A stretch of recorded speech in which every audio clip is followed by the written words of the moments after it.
Welcome to Back to School Night 2021. I'm Mrs. Byer. And I am Mrs. G, the second part of the Buddy Bears teaching team. Because of COVID-19 this year, Back to School Night does look a little bit different, but we still want to make sure that you're getting all your questions answered and that we're giving you all the pertinent information. So again, if something is a concern to you that we're not addressing tonight, please do feel free to email us with any questions. First thing I want to talk about is our daily schedule. Drop-off is at 8:45 in this classroom. We are a part-day program. Everybody does get picked up at 12 o'clock. From arrival, we go right into table play. The kids will do that for a few minutes, and then we will hopefully start circles time somewhere around 9 o'clock in the morning. After circle, we will go outside. We come back in for snack. After snack, we have time for centers, which will include table time. Then we have Jesus time, religion, music and movement, and then we have dismissal after that. Circle time is one of our major learning hubs of the day. At circle time, we will do the calendar, we go over colors, patterning, days of the week, months of the year. We will discuss the topic of the day and do our Pledge of Allegiance to the American flag. Starting in January, we do a pledge to the Christian flag. At least once a week at circle time, we will review our Phonics cards, and that looks like this. We usually will do this on Tuesday or Monday, depending on if you're a 5-day-a-week child, Tuesday, Thursday, or Monday, Wednesday, Friday. We also do Map Man at our circle time. That will be once a week, again, usually on a Thursday, maybe a Friday morning. Once a month, we do draw in our Map Man books to track our progress as far as our children getting the idea of Map Man, head, body, legs, arms. So this year, table time is going to look a little bit different than in past years. We will do our Handwriting Without Tears books on Thursdays and Friday. Rather than beginning with group instruction like we have in years past, this year we're going to incorporate table time into centers. It's going to be a group of 6 children with either Tara or myself leading the discussion and the instruction. On days when we're not doing our Handwriting with Tears books, we will do some sort of other academic activity, or we will be playing a cooperative game, something to give the children skills that they're going to need for kindergarten or TK. In January, we will begin the large group instruction, and that will be either Tara or myself standing in front of the classroom group, giving instructions on how to complete the Handwriting Without Tears page or whatever we're doing for the day academically. The other teacher who is not giving the group instruction will be moving around from table to table, making sure everybody understands the instruction and assisting where needed. Classroom birthdays. If your child happens to have a birthday that falls within our calendar year, we encourage you to bring a snack to help celebrate that special day. We're asking this year that you do not bring goodie bags, just a snack to celebrate with his or her friends would be ideal. For a snack, we're looking for something that has to be prepared in a commercial kitchen, individually wrapped if possible. So how that would look is, if your child really wants chocolate chip cookies from Safeway, they are prepared in a commercial kitchen. They're not individually wrapped, but they are pre-sealed in a container. That would be fine. If you wish to bring Rice Krispie treats or ice cream bars, again, those are individually wrapped. Those would be just fine. We do have several allergies in our classroom. Please do check with us prior to bringing in birthday treats. The parents of the children with allergies have already made other plans for their child on those days. They're going to be keeping a supply of Rice Krispie treats or various snacks here so that their child can enjoy a treat. But if we can all enjoy something together, obviously that would be preferable.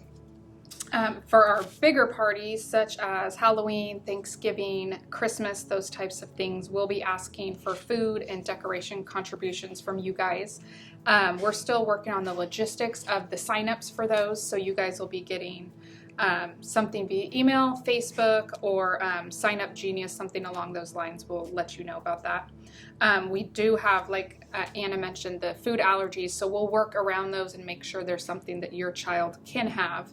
And we have a lot of different things on the menu for those days, hoping that there's something that your kid likes or multiple things that your kid likes.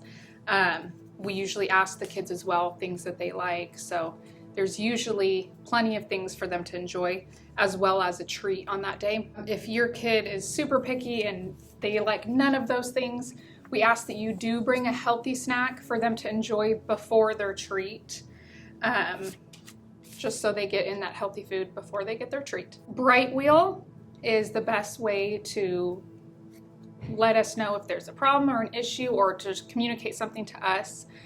We check it multiple times a day, and it's very secure. It's just me and Anna seeing it, and Julie in the office. So it doesn't go out to the class or any other parents or anything like that. Facebook as well, our Facebook group is something that if you're not already on it, we really encourage you to join. It's exclusive just to our class, and there you will find pictures of our bulletin boards with the art projects that your kids will be doing. There'll be videos of fun science or STEM that we're working on in here. We'll also post our Christmas program when our class records chapel. That will be early next year when we do chapel, but we'll put it up on our Facebook. It's also a great way to connect with the other families in the Buddy Bear class. One other thing to touch on is to please send your kid in tennis shoes and socks. It just makes it easier for play, so they don't get hurt on the playground. Sometimes it could be slippery when they're running around on the grass. It's just the safest thing. Not getting tan bark in sandals, it's just a lot easier.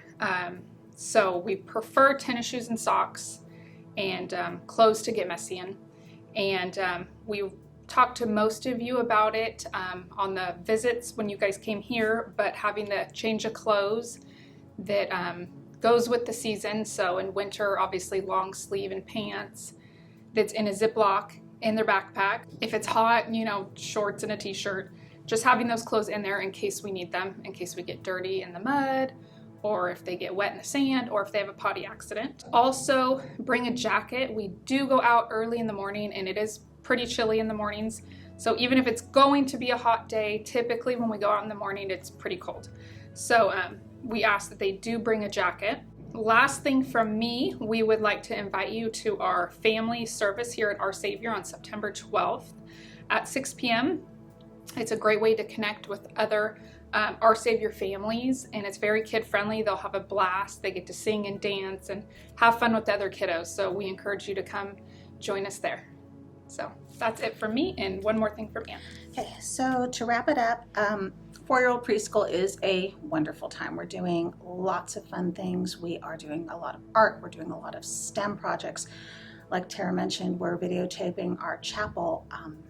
It's a really wonderful year for your child. Lots of growth happens in this year. The one thing that we really do focus on as part of all that growth is the self-help skills, and we would really like to get some of your help with that. Just in part, getting ready for kindergarten and TK, they will be doing a lot more things on their own, so we're trying to get them in the habit of doing more for themselves and having mom and dad do less. So a couple things that we would really like you to work with your child on at home would be zipping and unzipping backpacks, putting their lunch container in and out of their backpack, putting on their own jacket. And this one we know is going to be something that we work on throughout the year. Tara and I have a couple of tricks that we use to teach them how to put on their jacket. And again, if you are wondering how we teach that, or just have a question, we can talk to you about that, just so we're all kind of teaching the same way. Zipping their jacket, if they can get to that, that is wonderful. But the big thing is, can we just get it on them at this point? The last thing that's really a big self-help skill is putting their shoes on and off, or taking their shoes on and off. We go out in the sand once or twice a week. We always dump our sand before we come back in the classroom. They need to be able to get those shoes on. Converse shoes are notorious for getting stuck on little feet. They can't get their toes in. If your child has those shoes and they love those shoes, I have them, I love them. Just make sure you work with them on getting their foot in and out of that shoe. Tara and I are more than happy to tie shoelaces, but if we have to put shoes on 18 kids, we will be outside for an additional half hour. Lastly, sand again. If they really like to take their socks off, if they're in the sand, and at the end of sand, if they have sand in their socks and that's irritating to them and they like to dump their socks, again, please work with them on taking their socks on and off. If they can get their socks back on and their shoes back on, we're happy to come around and double check the Velcro, tie the shoes. We're not a problem. We can do that for you. The very last reminder, again, I did remember to mention to about half of you that I do need a baby picture for next week, for the second week of school. Somewhere between 1 and 9 months would be preferable. We're going to play a little game guessing the baby during our All About Me week. If you have a baby photo to send in, that's wonderful. If it's easier for you to just send it to my email and have me print it, not a problem. I can do that, whatever's easier for you. And one additional family photo. If you haven't sent in 2 family photos, one for your emergency kit and one for our classroom, again, if you could send in that additional family photo just so we can get your child's little birdhouse hung up in our classroom and get his photo or her photo inserted in that. And with that, that is all that we had covered this year at Back to School Night. Again, if there's something that we missed or something that you feel needs clarification, please catch us at drop off or pickup. Email, again, best way to get a hold of us through Brightwheel, and we'll be happy to answer any questions you may have. Thank you so much. Bye. Bye.